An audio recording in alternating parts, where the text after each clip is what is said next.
Herkese merhabalar. Öncelikle kanalıma hoş geldiniz. Beni daha önce izlemediyseniz ben Aybüke. 3,5 senedir Almanya'da yaşıyorum. Kanalımda çeşitli seyahat videoları paylaşıyoruz eşimle beraber. Bugün de Almanya'daki ehliyet alma sürecimizden bahsetmek istiyorum. Biliyorum buraya gelen birçok kişinin en stresli süreçlerinden bir tanesi ve oldukça böyle genelde negatif şeyler duyduğunuz bir süreç Almanya'da ehliyet almak. İşte kaç kere sınava girdik, geçemedik. İşte hocalar da hiçbiri geçirmiyor vesaire diye birazcık stresli ve bir o kadar da masraflı bir süreç olduğunun farkındayım. O yüzden de kendi sürecimden aslında bahsetmek istiyorum size.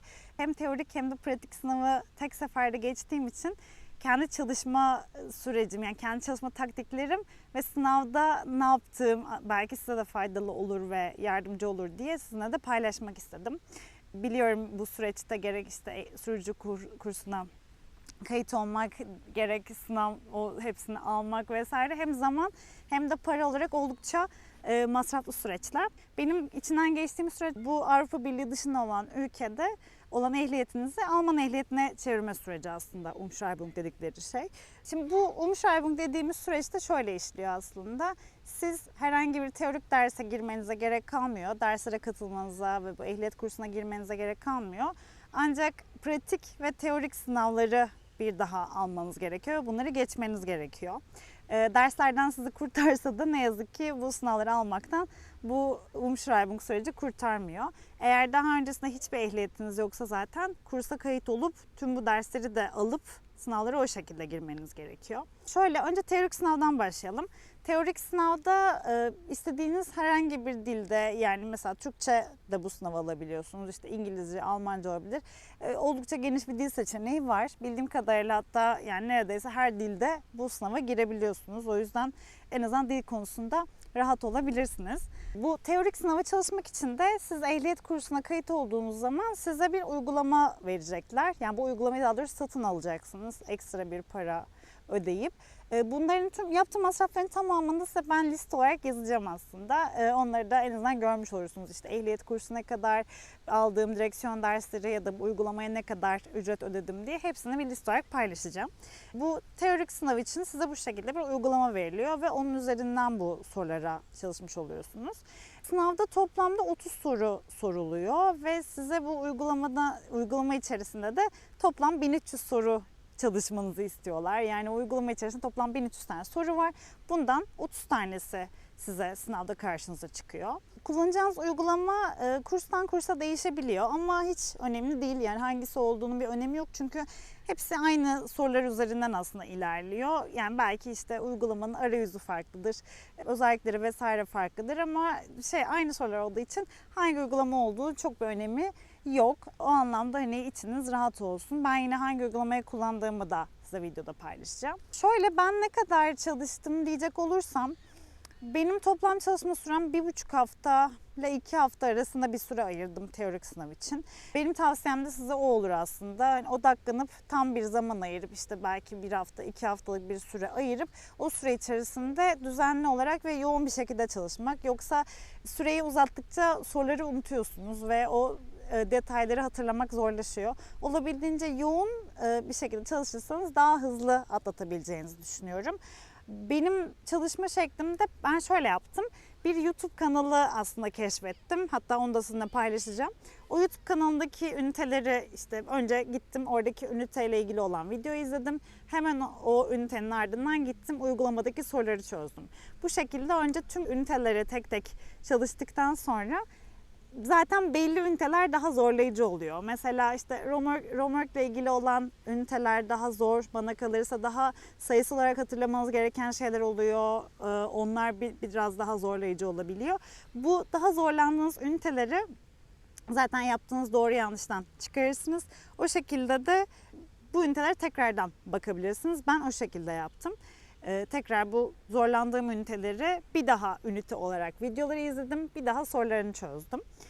Daha sonra zaten deneme sınavları açılacak uygulama içerisinde. O deneme sınavlarını sürekli çözmeye başladım. Ve orada özellikle yine hata yaptığım, ünite olarak sürekli yanlış yaptığım sorular varsa tekrar ünitelere geri döndüm. Ama genel olarak aslında izlediğim yol işte önce YouTube videosunu izle, sonra hemen ilgili soruyu çöz şeklindeydi. Toplamda da uygulamada sanırım %95 gibi bir başarı oranına geldiğimde sınava o şekilde girdim. Sınavda şöyle oluyor. Siz sınava girdiğinizde toplamda 10 puanlık hata yapma şansınız var. Bu mesela yaptığınız yanlış sorunun ne kadar puanı olduğuna göre değişir. Yani 3 puanlık işte 3 soru da hata yapabilirsiniz. Ama 5 puanlık olan sorulardan sadece 2 tane yanlış yapma şansınız var. Ona göre de hani aslında uygulamada hangi sorunun ne kadar puan olduğunu da görebiliyorsunuz. Şimdi aslında teorik kısım biraz daha kolay kısım. Asıl önemli olan kısım pratik sınav sanırım. Çünkü orada genelde birçok insan kalıyor ve zorluk yaşıyor. Şimdi pratik sınavla ilgili verebileceğim tavsiyelerden bahsedeyim. Öncelikle birinci önerim şu olur. Bence teorik sınavı geçtikten hemen sonra hızlı bir şekilde pratik sınava da hazırlanmanız. Hazır o kuralları, işte tabelaları vesaire teorik bilginiz hala çok tazeyken bence hızlı bir şekilde pratik sınava da girmekte fayda var. Çünkü diğer türlü yoldayken yine o tabela bilginiz vesaire zayıflıyor zamanla. Birinci önerim o olur. Ben toplam 5 ders aldım. 5 derste 90 dakika olarak bu şekilde aldım. Son dersimi de yani 6. ders sayabilir miyiz bilmiyorum. 5,5. diyelim. 5,5. dersimi de tam sınava girmeden önceki gün aldım. Aslında zaten benim en büyük tavsiyemden biri bu olacak. En önemli şeylerden bir tanesi de bu. Sınav gününden önce, yani sınav gününün sabahında daha doğrusu bir ek ders yapın. Kesinlikle sınava girmeden önce bir 45 dakikalık ön ders yapmanızı tavsiye ederim. Bu bence benim sınavı tek seferde geçebilmemin en büyük sebeplerinden bir tanesiydi. Hem stresiniz daha azalıyor, hem arabaya daha çok alışıyorsunuz, hem yollara daha bir alışıyorsunuz. Ya da yapacağınız bir hata varsa mesela o sabah yapıyorsunuz ve sınavda tekrar aynı şeyi tekrarlamıyorsunuz. Bu anlamda bence hocanız bunu teklif etmese bile siz bunu söyleyin ve sınav gününün sabahında bir 45 dakikalık ders isteyin. Sınavda şöyle, bu arada sınavın bölümleri var. Yani normal hoca size herhangi bir şey söylemediği sürece siz zaten dümdüz gidiyorsunuz. Dümdüz giderken de işte bir tabela, eğer yol sola dönüyorsa sola dönecek şekilde, bunu hocanın söylemesine gerek kalmadan siz kendiniz devam ediyorsunuz. Sınav içerisinde yine 3 tane temel sürüş becerisi denilen şeyler var. İşte mesela park etmek olabilir bu. Geri geri bir sokağa geri geri dönerek girmek olabilir. Ya da işte acil durum freni olabilir. Bu tarz şeylerden 3 tane size yaptırıyor hoca. Benim tavsiyem bunları yaparken, mesela park ederken ya da işte geri geri bir sokağa giriş yaparken olabildiğince yavaş ve zamanınızı bu şeyleri yaparken kullanmanız. Çünkü sınav toplamda 45-50 dakika kadar sürecek zaten. Sizin acele etmeniz aslında bir şeyi hızlandırmayacak ya da yavaşlatmayacak. Olabildiğince bu tarz kontrollü olabildiğiniz yerlerde hem dikkat etmeniz için, yani hata yapmamanız için, hem de süreyi biraz buralarda kullanmak için daha yavaş aslında bunları yapabilirsiniz. Benim tavsiyem mesela o olabilir. Bunun dışında otobana kesinlikle her sınavda çıkarıyorlar. Otoban önemli bir kısım. Oradaki benim tavsiye edebileceğim, yine eğer hocanızla tabii ki bunu sorun ama bence genel olarak sınavlarda izin veriliyor olmalı. Bu hız sabitleyici ya da işte cruise control denilen özelliği kullanabiliyorsunuz otobanlarda. Bence bu da çok hayat kurtaran bir şey. Eğer bu izin veriliyorsa mesela otobandaki sırada bunu ayarlayıp en azından hızla ilgili bir konuda hata yapma riskiniz olmaz. Bunu minimize etmiş olursunuz. Ve tamamen işte direksiyon kontrolü ya da işte çevreden geçen biri var mı, şerit değişimi durumu var mı, en azından bunları kontrol ederek o süreyi geçirebilirsiniz. Bence bu da çok önemli bir konu. En azından size hız sınırını aşma derdinden kurtarmış oluyor. Onun dışında önerebileceğim stres yönetimi için bence sınavda hızlı gidip hata yapmaktansa daha yavaş sürmek, yani mesela hız sınırının 50 olduğu bir yerde siz daha 40-42 civarlarında kullanabilirsiniz. Yani olabildiğince o limitin aslında daha aşağılarında daha yavaş sürmeye çalışın. Hızlı gidip hata yapmaktansa daha yavaş ve kontrole gidip aslında yavaş sürüyorsun uyarısı almak bence daha risksiz ve daha başarı oranınızı arttırabilecek bir şey. Mesela ben sınavda hız limitine emin olamadığım bir yerde hız limitini aşmaktansa yavaş gittiğim için yavaş gidiyorum uyarısı almıştım. Ama bu benim sınavımı negatif şekilde etkilemedi. Sadece bir sözlü uyarıdan sonra hafif hızımı arttırdım. Ama limiti aşmanız çok daha kötü bir durum. Mesela bu önerilerimden bir tanesi de bu olabilir. Bu arada şöyle, bence sınav çok abartıldığı kadar zor değil. Yani eğer çevrenizde çok fazla kişiden negatif şeyler duyuyor olabilirsiniz. Zaten bu videoyu çekmek isteme sebeplerimden bir tanesi de o.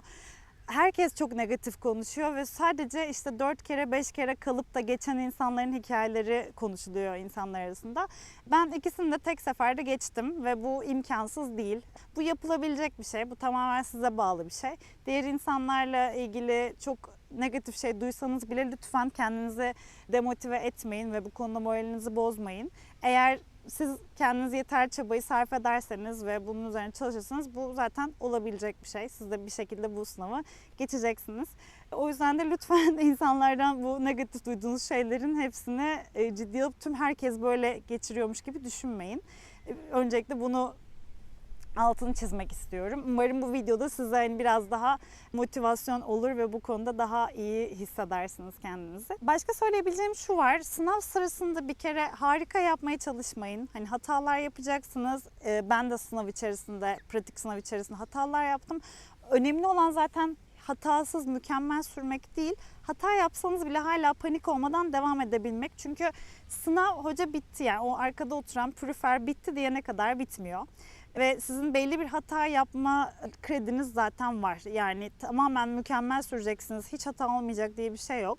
Önemli olan 2 kriter var aslında. Birincisi çok büyük bir hata yapmamak. Mesela yaya geçidinde işte yaya yol vermemek ya da sağ tarafa öncelik vermeden, hiç kontrol etmeden yola çıkmak gibi böyle çok tehlikeli olabilecek şeyler yapmamak ya da işte hız limitini aşmak. Bunlar aşmaktan kastım hani 50'lik yerde 51-52 ile belli bir süre gitmek değil, gidip hani 60'a çıkmak gibi bir şey. Bu durumlarda tabii ki sınav anında bitiyor. Ama küçük hatalar yaptığınızda ve siz bunu fark ettiğiniz zaman düzelttiğinizde, bunu zaten arka taraf sürekli sizi kontrol ediyor.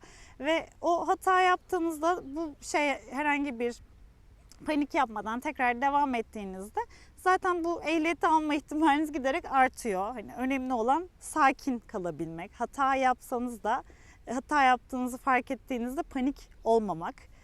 Çünkü hata yaptığınızda sınav bitmeyecek. Yani bu konuda içiniz rahat olsun. Ben de farkında olduğum 2-3 tane hata yaptım sınav içerisinde. Hatta bir tanesine sözlü uyarı bile aldım. İşte çok yavaş gidiyorum diye. Ama bu benim ehliyet almamı engellemedi. Sizinkini de engellemeyecektir. Bunu söyleyebilirim. Genel olarak aslında söylemek istediklerim bunlar. Dediğim gibi lütfen kötü duyduğunuz hikayelere çok kulak asmayın. Kendi çabanızı ve kendi çalışmalarınızı bozmayın. Tamamen bu sizin aslında ne kadar zaman ayırdığınızla, ne kadar odaklandığınızla alakalı. Tamamen kişinin kabiliyeti ya da o günkü psikolojisi bile çok etkileyebiliyor insanı. O yüzden zaten belki de sakin olmak ve olabildiğince kendinize güvenmekte fayda var. Benim genel olarak söyleyebileceklerim bu kadar. Eğer atladığım herhangi bir şey varsa lütfen yorumlara yazın ya da Instagram hesabımdan bana ulaşarak mesaj atın. Yine o konularla ilgili yardımcı olmak isterim. Şimdiden hepinize başarılar diliyorum. Umarım sınavlarınız çok güzel geçer. Çok hızlı bir şekilde ehliyet sürecinden, bu stresli ve masraflı süreçten kurtulursunuz. Siz de ehliyeti alıp rahat bir şekilde arabanızla gezebilirsiniz. Beni izlediğiniz için çok teşekkür ederim. Eğer anlattıklarımı faydalı bulduysanız lütfen bu videoyu beğenmeyi ve kanalıma abone olmayı unutmayın. Herhangi bir, dediğim gibi, atladığım bir şey varsa ya da merak ettiğiniz bir şey varsa yorumlara da yazabilirsiniz. Bana Instagram'dan da ulaşabilirsiniz.